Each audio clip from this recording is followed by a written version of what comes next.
Hello everybody and welcome back down into the dungeon for a quick look at what's going on today. Oh, it's been a good day. I was actually working outside without my big heavy winter jacket on. I mean, I still had 2 shirts and a sweatshirt, but no winter jacket. So around here, that means spring is on its way, and it's a good day. It's a good day. Plus, I took Fuzzy with me, and he got a chance to try his hand at doing these installs.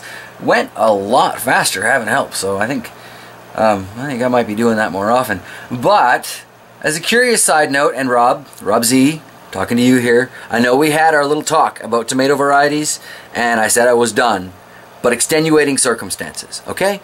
Just hear me out. So I was doing an install, well, we were doing an install at a cabin today for a couple that basically rents out one of their properties to hunters, and out front, right where I was working, was last year's tomato patch, and there were tomatoes scattered everywhere. Clearly, you know, the hunters didn't eat them, so they let them just sit there. So I now have some sun sugar tomatoes that I gathered up because they were all dried. They had spent the winter in the snow, and I have no idea if these are even going to germinate, but I am going to give it a try. And I know I said I wasn't going to, oh, look, another tomato variety, and when is enough and all that. I understand that. I have a lot of tomatoes on the go. But yeah, so extenuating circumstances, I am going to start these, and I got quite a kick out of that because they're a yellow variety, just like the lemon boys I still need to start, that are sitting over here on the shelf, not looking great. And speaking of not looking great, we've got this lettuce here. Now, I was going to water this and try and revive it, but I pulled it out of its cup, and there are no roots on it at all. So, my curiosity being what it is, I picked it up and took a look at it and put it back in the cup to come down with the camera. Because, right, no roots. But look what it did to the inside of that. Totally hollowed it out to try and maintain whatever growth was going on. Yes, hello, Gordon.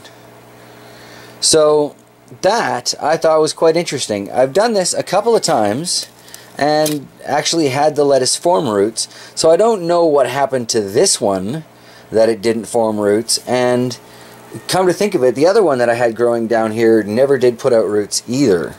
So, oh look, and as a bonus, we've got our gratuitous ladybug shot. If it'll focus, there we go.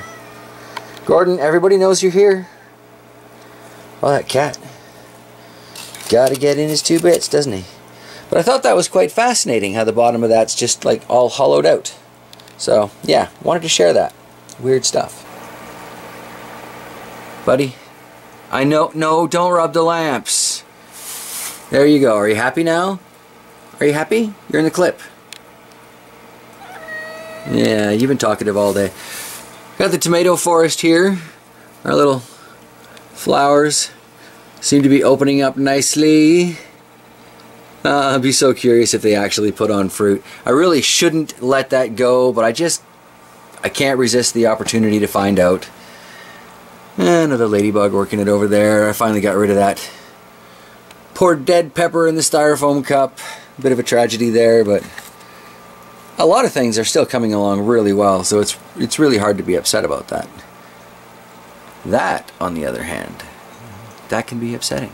So I was wondering and kind of asking for feedback on whether or not I should plant more pepper varieties, and a couple of you, obviously concerned for how things are going, have mentioned that I should probably put all of these plants outside in an effort to deal with the aphid infestation, and I can totally see where you're coming from, but unfortunately that's not really an option, because I don't want to get rid of everything going on here. Washing out my aquaponic garden and like sterilizing it so there's no aphids would be death to my bacteria. So I've kind of got things going now. Don't really want to deal with that. And that kind of leaves no point in getting rid of the soil stuff because, the aphids, they're going to be in the plants here if they're still around.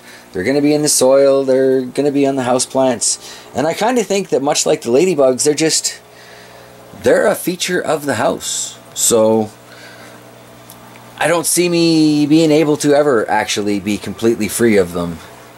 And yeah, that's a struggle, right? Like, obviously I can't count on these ladybugs to keep materializing forever.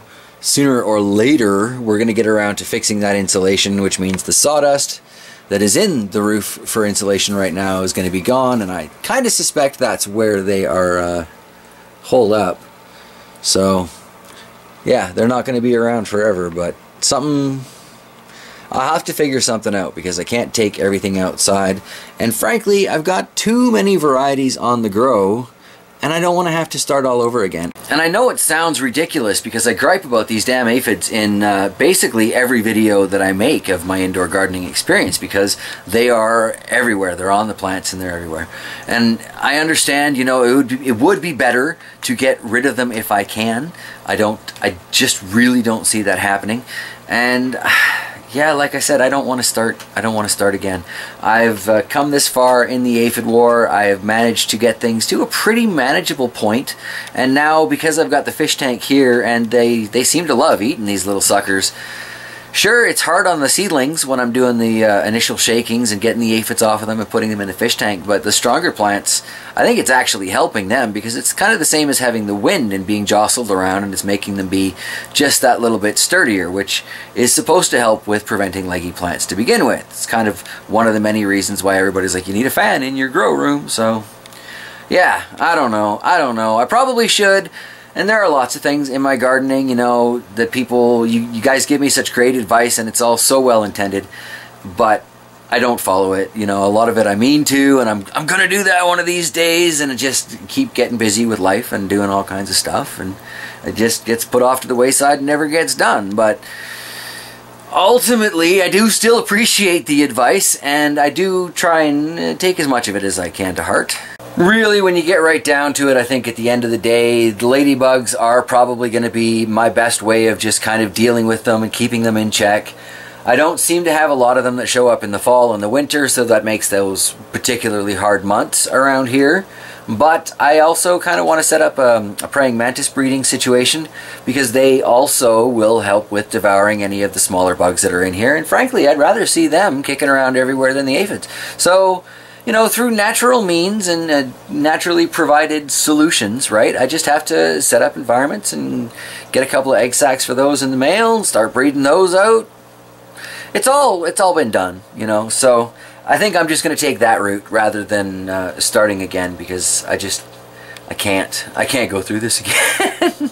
And I still have, you know, like twice as many varieties that I want to get planted down here. I really do want this basement to be pretty much full of assorted pepper varieties. It's a strange goal, but it's mine, and I like it, so I'm going to work towards it. And, you know, these daily videos, we're up to 90. Today is video number 90. I didn't even think I'd be able to do that 30 and 30, and I guess technically it doesn't really count as 90 in 90 because I'm taking Mondays off, but wow, for those of you who have been following my channel for, well, any number of years really, you know just kind of how weird this has been for me to be putting up so many videos. I think I am going to keep going with the mostly daily things though. I'm kind of enjoying it, kind of getting into the swing of it. Some of them are long, some of them are short, sometimes I babble, sometimes I'm straight and to the point, but it almost makes it more like actually hanging out with me, because that's how I am in real life. So, until tomorrow when we visit again, I hope you all have a wonderful evening, and yeah, I'll be back tomorrow.